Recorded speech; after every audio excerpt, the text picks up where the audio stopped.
시장을 이겨라입니다. 오늘은 이익 성장이 기대되는 시장 점유율 1위 업체를 주목하면서 종목 골라보는 시간 갖겠습니다. SK증권 남양주 지점 조상기 PB 함께합니다. 어서 오세요. 안녕하세요. 그러게 흥미로운 주제입니다. 이익 성장이 늘어나면서 시장 점유율 1위 업체다.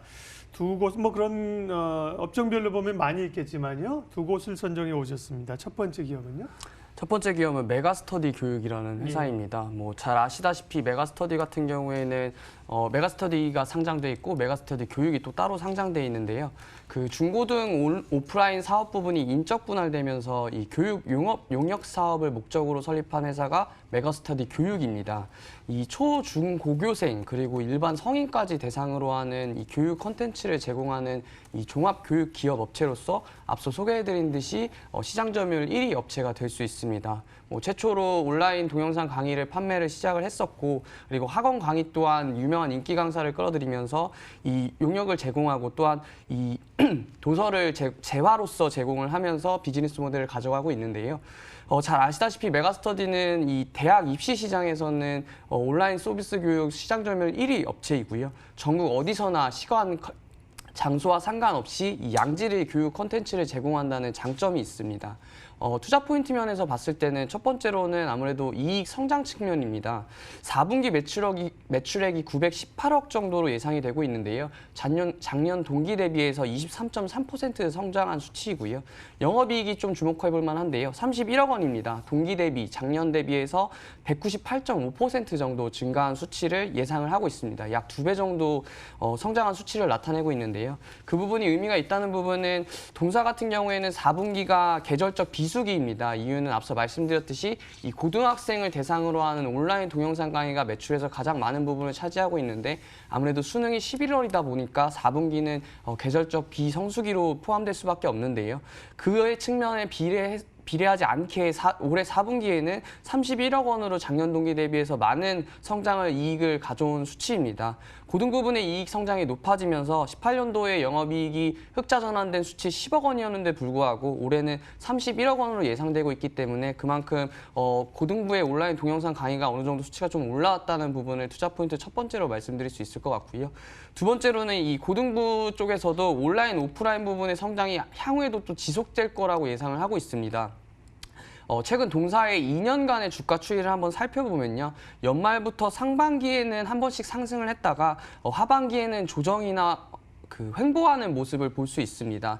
이유는 앞서 말씀드렸던 대로 가장 중요한 지표의 이 고등부의 온라인 동영상 강의 판매량, 그 중에서도 이 메가패스라고 불리는 무제한으로 동영상 강의를 과목과 상관없이 들을 수 있는 판매 비즈니스 모델이 있는데요. 그 메가패스라는 결제액이 약 80% 정도가 12월에서 4월, 그러니까 수능이 끝나고서부터 새학기가 들어가는 4월까지 결제가 가장 많이 일어나는 달입니다.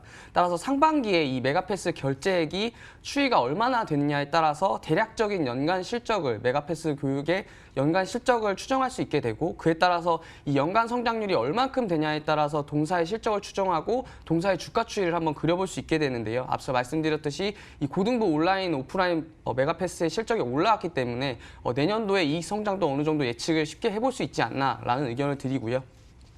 이 관점에서 의미 있는 부분이 있습니다. 이 11월 말에 현재 메가패스 결제액이 전년 대비해서 20% 이익 성장세를 보이고 있는 것으로 추정이 되고 있고요. 이유는 조국 사태 등이 불거지면서 이 교육 정책에 대한 수시 제도보다는 정시 제도의 비중이 높아졌고요. 그만큼 학원에 대한 의존도가 향후에 늘어날 거라고 예상을 하고 있습니다.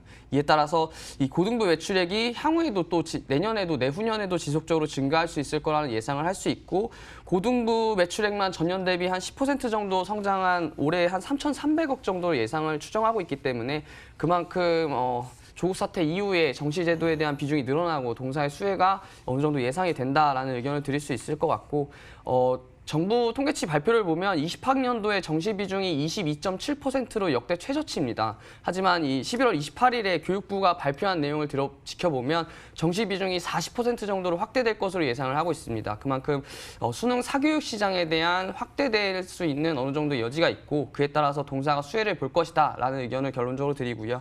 매수가는 42,000원 정도 선에서 매수하셨으면 좋겠고, 목표가 5만 원, 손절가 37,000원 제시해드리겠습니다. 메가스터디 교육입니다. 고등부 얘기하시니까 뭐 주일학교 중고등부 같습니다.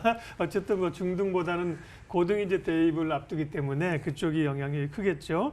4분기 영업이익이 아무리 그래도 200%나 이렇게 늘어나는가 봤더니만 이제 지난해 4분기가 이제 이익이 좀 약해서 그에 따른 뭐 기저 효과가 좀 있습니다. 어쨌든 실적 성장을 기반으로 해서 성공하는 업체 첫 번째 메가스터디 교육이었고요. 다음은요. 네.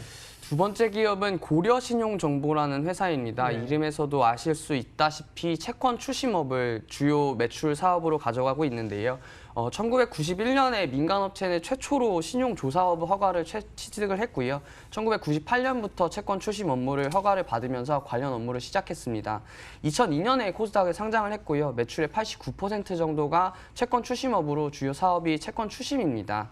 채권 추심업을 좀 살펴보면요. 부실 채권에 대한 효율적인 회수 및 관리를 통해서 채권자는 유동성을 확보하고 그리고 채무자는 신용 회복을 통해서 어느 정도 긍정적인 효과를 누릴 수 있는 비즈니스 모델을 가져가고 있는데요. 동사 매출 대부분이 인건비입니다. 즉 용역 매출인데요. 동사가 채권 추심 1위 기업인 만큼 동사에게 채권 추심을 의뢰하는 고객의 수요가 굉장히 많은 부분이 있고요. 회수 서비스가 그만큼 뛰어나기 때문에 지속적으로 동사를 고객사로 벤더로 선택하게 되고 또한 좋은 추심업자들, 인력들은 또 일감이 많이 몰리면서 동사로 또 취업을 하게 되는 경우가 생길 수밖에 없게 되는데요. 따라서 결론적으로 말씀드리면 이러한 선순환 구조로 이뤄나갈 수 있는 시장 점유율 1위 업체이기 때문에 인건비는 지속적으로 줄어드는 효율성을 가져갈 수 있고 향후에는 고객사는 지속적으로 늘어나는 성장할 수 있는 수치를 가져갈 수 있기 때문에 어느 정도의 요즘 많이 불리는 플랫폼의 형태를 가지고 있을 수 있다고 볼 수 있을 것 같습니다. 참고로 2018년 기준 고려신용정보의 채권 추심 점유율은 15.1%로 국내 1위 업체이고요. 그만큼 향후에도 지속적으로 성장할 수 있는 프리미엄을 좀 가지고 있는 상태다라는 부분을 말씀을 드리고 투자 포인트 첫 번째로는 또한 이익 성장입니다. 2019년도에 3분기 누적 기준으로 고려신용정보의 매출액은 840억 원 정도로 예측을 되는데요. 전년 대비 11% 정도 증가했고요. 당기순이익도 48억 원으로 작년 대비 46.7% 정도 증가를 했습니다. 두 번째 투자 포인트도 첫 번째 투자 포인트와 마찬가지로 이익의 성장에 따른 배당 부분을 지켜볼 수 있는데요. 오늘이 배당락이긴 하지만 동사 이미 이익의 상당 부분을 배당에 할애하고 있습니다. 2018년도 기준으로 봤을 때 배당 성향이 약 65.5% 정도 되고 있고요. 배당주로서는 고배당주로서의 매력도 있겠지만 향후에 배당금이 현재 상태를 유지하거나 또는 증가할 수 있는 여력이 있다. 그만큼 동사의 이익이 그만큼 자신이 있다는 부분을 나타내고 있는 부분이고요.